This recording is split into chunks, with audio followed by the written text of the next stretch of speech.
Mesdames, Messieurs, amis des journaux, bonjour et bienvenue à ce rendez-vous de l'actualité.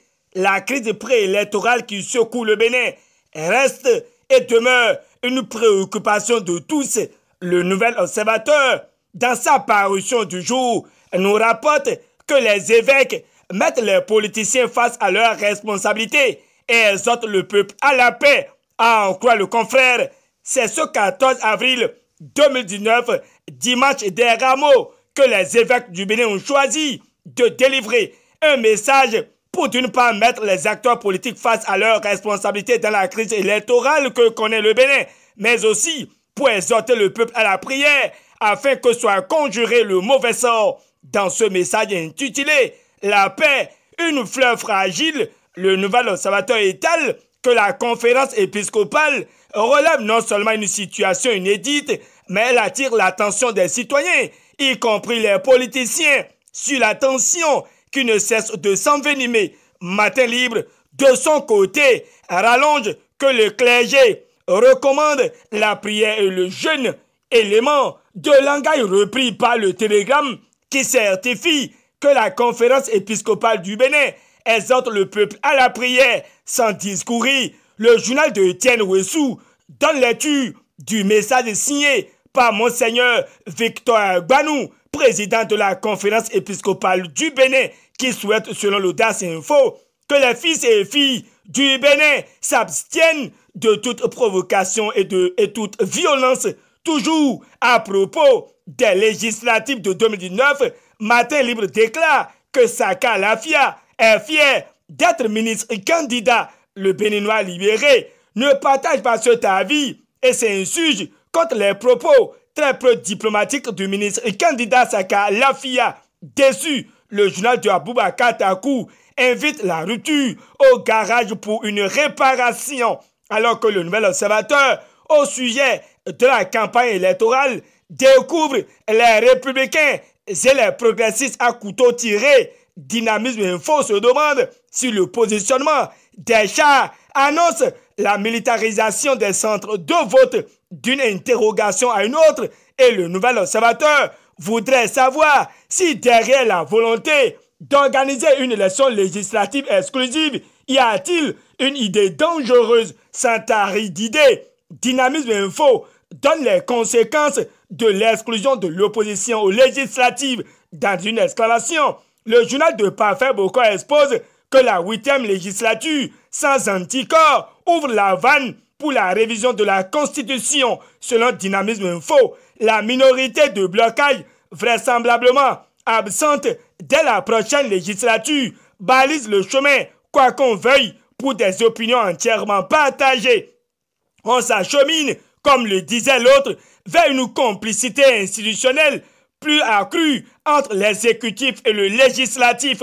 Dynamisme Info conclut que c'est un état de choses pas favorable au système démocratique et des craintes de plus en plus nourries. On évoque le retour de la révision constitutionnelle et assurément sous d'autres aspects. Ainsi expliqué, Dynamisme Info voit que des dispositions renforçant davantage le pouvoir présidentiel sont redoutées. Une situation, si elle s'avérait, devra malheureusement durer 4 ans. 4 ans de soumission et peut-être de compromission qui n'iront pas forcément à l'avantage du peuple. Dynamisme Info calme les ardeurs et signale qu'on n'en est pas encore là. Mais pour lui, seules des prières et plaidoyers pourraient faire éviter un tel scénario. Si Dynamisme Info anticipe sur la 8e législature, Matin Libre reste sur la 7e et confie que le rapport d'activité de Humbeyi est en souffrance. À l'origine, le télégramme évoque que des députés boycottent la dernière session ordinaire de l'Assemblée nationale.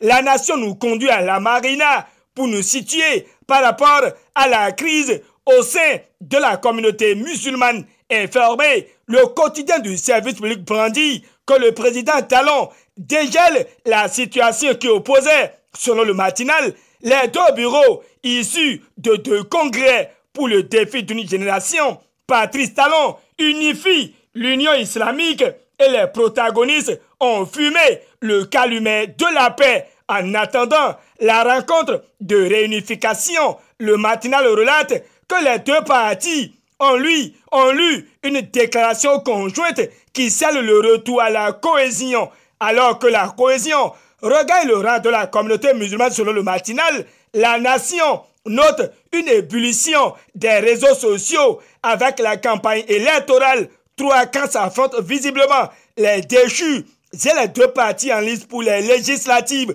L'autre chose que le télégramme porte à la connaissance de tous est que le siège du parti La Renaissance du Bénin à Cotonou est sous haute surveillance policière parce que ce siège est réputé être le lieu où l'on pouvait lire des messages hostiles à l'organisation des élections législatives sans l'opposition. Donc, le télégramme relève que c'est pour étouffer toute tentative de trouble à l'ordre public que déjà le siège s'est transformé en un QG de résistance, que des dispositions sont prises pour dissuader toute velléité allant dans ce sens.